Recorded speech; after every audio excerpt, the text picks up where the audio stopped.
Maaalalang kamakailan lang ay nag-viral at hindi na itago ni Vice Ganda ang inis sa kaibigang si MC Moa dahil sa malimit nitong hindi pakikihalubilo habang nagbabakasyon ang grupo sa Coron, Palawan.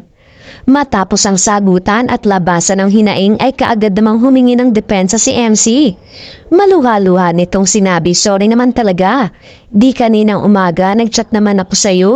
Promise, alam mo, sa totoo lang, lagi kong gustong pakita yung best ko sa'yo pagkasama kita.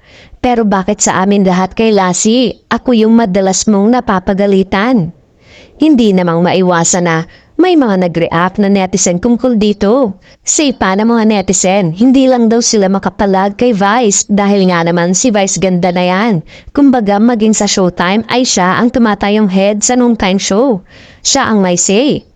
Komento pa ng ilan, isang araw na lang ay mapapalitan na yan si MC ni Chad sa Showtime pag hindi na siya nagbago at hindi nakisama ng maayos.